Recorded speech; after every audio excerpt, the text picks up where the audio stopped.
Officielle.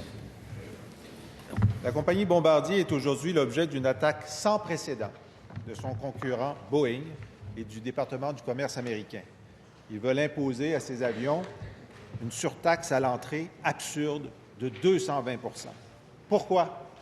Parce que Bombardier a produit un avion sans pareil, la série C, plus performant, moins polluant que tout ce qui se trouve sur le marché. Parce que les ingénieurs, les techniciens et les travailleurs de Bombardier ont fait preuve d'excellence. Et ça fait peur à Boeing. Cette compagnie géante, la plus subventionnée de l'histoire des États-Unis, avec des dizaines de milliards de dollars de contrats du Pentagone et d'incitatifs fiscaux, a peur. Malgré tous ces avantages, Boeing veut bâtir un mur tarifaire pour empêcher que Bombardier lui prenne des parts de marché. Boeing, c'est Goliath qui a peur, avec raison, de David.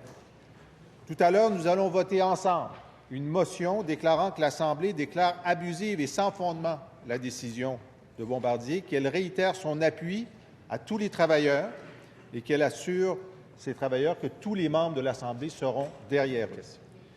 Ma question au Premier ministre, quelle est la stratégie de son gouvernement à partir de maintenant pour faire en sorte que cette décision de 220 % sur les avions de Bombardier soit renversée par le gouvernement américain ou retirée par Boeing?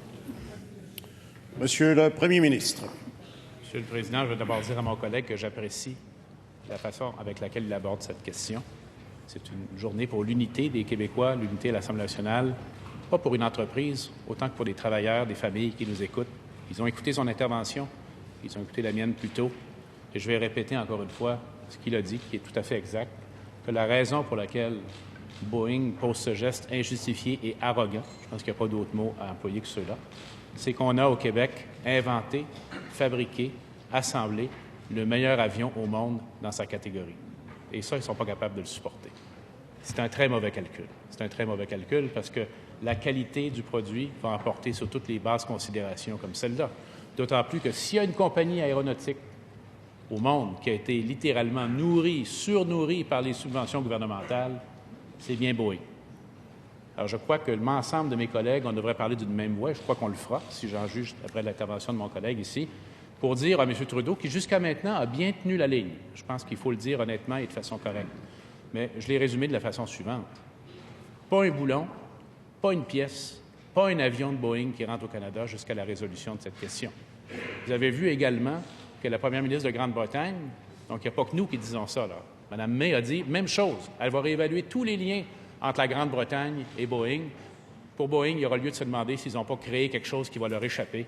Et au bout de la ligne, la qualité du génie québécois va faire ses preuves. Pour ce qui est de la stratégie, il va me pardonner certaines discrétions, parce que c'est une stratégie, on ne peut pas tout mettre sur la table, mais je vais y revenir dans les questions qui vont venir.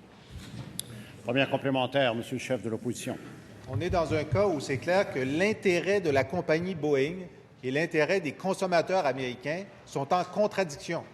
C'est l'intérêt des compagnies aériennes, pas des producteurs, des compagnies aériennes américaines et des citoyens américains qui est de la compétition sur le marché et que donc la C-Series soit dans cette compétition. Et donc, nous avons des alliés à trouver et à mobiliser aux États-Unis. Si le Premier ministre peut me l'indiquer, comment compte-t-il mobiliser ses alliés en faveur des travailleurs de Bombardier? Monsieur le Premier ministre. Alors, il est certain que cette décision, même si elle nous déçoit profondément, elle n'est pas une surprise. Je pense qu'on serait fort surpris si je disais que le gouvernement ne s'y attendait pas et ne se préparait pas. Ça s'est manifesté par de nombreux contacts diplomatiques. Il connaît le réseau des représentations aux États-Unis.